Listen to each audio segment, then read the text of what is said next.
I am right here, baby girl. Are you lost, baby girl? Hey, what's up? April 24, 2025, people. Araw ng Lunes, Martes, Miyerkules, Huwebes, araw po ng Huwebes. At oras natin sa buong Pilipinas, it's now 3:21 p.m. You got me on your radio. Ako po si Jiro, your one and only rapper DJ in the town. And we are very live right now on our Facebook. So make sure na bisitahin nyo kami dyan, mag-drop kayo ng comment at tara, pag-usapan natin yung mga sasabihin nyo live on the radio. Kagaya ito ni Miss Flores. Hello, Miss Flores. I missed you in the show, Miss Flores. Yan, nagpadala ng kanyang 3 puso at bumate ng blessed afternoon po, DJ Jiro. Yan ang sabi niya. Gandang tanghali din, Miss Flores. Mapagpalang tanghali sa inyong lahat. By the way, yun na nga, live tayo sa Facebook. So kung gusto nyong makibate, kagaya nito ni Miss Flores Sarmiento, mag-drop lang po kayo ng comment. Basahin natin yung mga gusto nyong sabihin sa radyo. Ayan. Pagka naman ikaw ay nakikinig sa radyo at nagkataong wala ka namang pang-online para mag-Facebook, no worries. We got you here at 96.7 Destiny Radio. Pwede ka mag-text. Ayan, mag-text ka na lang sa aming text line sa numerong 0929-216-8100. Ayan, si Principal Maan, nag-comment din sa Facebook Live natin. Hello, Via Maanyo. Sabi niya, good afternoon, DJ Jiro. Magandang tanghali din, Maan. Magandang tanghali din naman sa'yo. Isa na naman panibagong episode ang paparating sa ating little segment na Senti Hours at meron akong magandang akda na naihanda para sa inyong lahat. Ang sarap pag-usapan nito. So without further ado, people, let's move on to our Senti Hours. Grab a coffee, sit down tight, at tara, maggantigan na tayo ng damdamin. Ang akdang ito ay galing kay Tintalata. At ito ang sabi niya. Tara, gala tayo. Hindi para tumakas sa mundo. Hindi para pansamantalang maglaho. Gusto ko lang muling maramdaman ang sarili ko. Ayos lang kahit malayo. Hindi na bale kung hindi alam kung saan ang tutungo. Basta, nais ko lang huminga. Hindi naman siguro kalabisan. Hindi ba? Tara, gala tayo.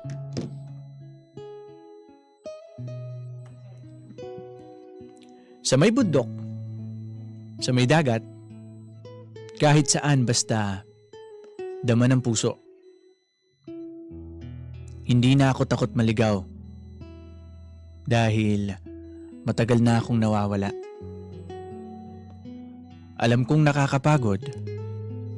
Pero sa ganitong paraan lang kumakalma ang isip. Kahit paano'y makakatulog.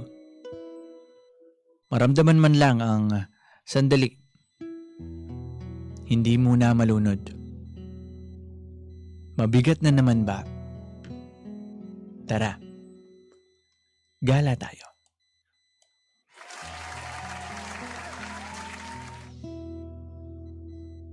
Therapy to no?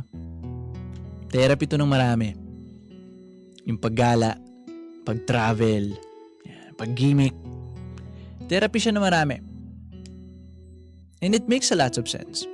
Kasi, hindi lang siya basta escape Yung iba kasi, anong nangyayari? Iniisip na, ayan, pupunta yan dyan para mag-escape. Pero pagkatapos ng escape niya na yun, dahil nga takas lang yun, pagbalik niya dun sa totoong mundo niya, andun pa rin yung problema niya. Diba? A lot of people are thinking it that way. Thinks of that in that certain way. But the truth is, mapapansin mo sa mga taong gumagalay, na pagbalik nila, bakit parang refresh ng mga tao na to? Bakit parang nagkaroon sila ng na-reset yung buhay nila, halos na-reset yung buhay nila. Meron din silang panibagong beginning. Because you know what? What's happening when you go outside, when you do travel, may namimit kang mga bagong tao. Nababago yung perspective mo. Marami kang naiintindihan. Marami kang hindi mo alam before na mas naiintindihan mo kapag ka nandun ka sa ibang lugar. Sa madaling salita, nahihil ka, nagagamot ka, namimend yung puot mo. Lalo na kapag nasa nature ka, nasa nature trip ka. It could be in the ocean, it could be at the beach, or it could be sa ilog. Diba? Merong healing ability talaga yung mundo eh. Merong healing ability yung nature. Kaya gustong-gusto ng tao palagi nagtatravel. Especially nga kapag feeling nila punong-puno na sila sa buhay. Pag feeling nila, kailangan kong lumabas. Kailangan kong gumala. Diba? Ayan, sabi ni Via Maanyo, temporary detach sa reality. Exactly. It's a temporary detach. Na temporary lang siya. Mangyayari is, pagbalik mo, yun na ulit, andyan na ulit siya. Problema pa rin. So, hindi ka gagala. Ganito yun eh. I really think hindi ka gagala kung wala kang purpose. Kung wala kang... Kung hindi mo pagdedesisyonan na pagka gumala ako, I'm gonna heal there. I'm gonna clear my mind. Kasi alam ko, andyan pa rin siya pagbalik. Pero dahil ang purpose ko para gumala, para mag-travel is to clear my mind and for a certain moment, magdi-detach ako and then I'm gonna think of a way to solve the problem. Diba? Step back ka lang ng konti. Enjoy ka lang ng ibang perspective sa buhay. Meet other people with different perspective in life. And then reset. Diba? Okay. Mas may intindihan mo kasi yung pinagdadaanan mo eh. Kapag your mind is clear. Diba? So a lot of people are doing that not to escape, but to live life and at the same time, to clear their mind. Hindi mo siya gagawing escape. Hindi wag mo na siyang tawagin na tatakas ako sa mundo kaya ako gagala. Bakit? Sapat ba yung pera mo para manatili dun sa takas na yon? Diba? Minsan ganun eh. Kasi tayo mga normal na tao, hindi naman natin kayang manatili sa bakasyon habang buhay eh. Diba? Babalik tayo sa mga trabaho natin, sa ating natural na buhay. So maikling panahon lang yung gagawin nating pagtakas. So make it worth a while. Diba? Hindi ka pwedeng habang buhay nasa bakasyon, di ba? So kapag nagkaroon ka ng pagkakataon, say for example, you have enough money and you have enough time, use that for your betterness, to clear your mind and to think of something na, okay, ito yung gagawin ko pagbalik ko. Salamat sa preskong hangin, salamat sa panibagong mga tao na kilala ko. Clear na yung mind ko. Now, when I get back to my home, when I get back to my reality, alam ko na yung gagawin ko. Diba? Sabi ni Bia Maanyo, ayan, nauwi sa province namin kapag sobrang gulo ng isip ko, mas nakakahinga ako ng maluwag doon. Totoo! Probinsya! Mismo, though, ito yung maganda sa dito sa Lucena, sa Tayabas.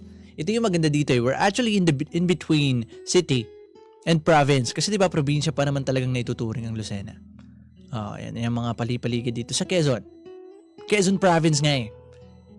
Pero ano na rin tayo, medyo commercialized na rin tayo dito. May mall, may samutsaring fast food restaurants, maraming galaan. So considered as a city na rin talaga. Pero nakakatuwa is, meron pa rin mga parte na you feel like you're really in a province. Diba? But I know what you're talking about, Via. Ibang klase pa rin kapag nandun ka sa probinsya mo talaga. Yung ang mas marami ang huni ng ibon kaysa sa ingay ng sasakyan. Yung ganun tipo. Yung walang polusyon. Oo, lalabas ka ng bahay, sariwang hangin talaga yung malalanghap mo. ibang klaseng healing ability yung meron kapag nadoon ka sa lugar na yun. But you know what's funny? Kapag kayo in a city, you wish to be in a province, di ba? Gusto mong ayoko na dito. Init-init, ang daming sasakyan, ang gulo-gulo ng mga tao. Gusto ko sa probinsya. That's what we wanted, di ba? Kapag sobrang tagal na natin dito.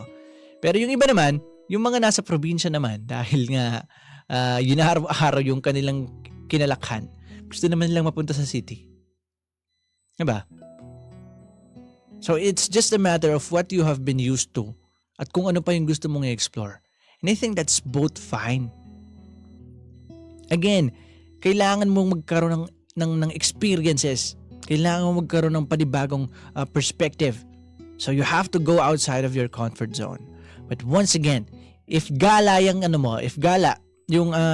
aim mo, yung travel or gala, na hindi mo naman palaging nagagawa, make sure you make use of it. Diba?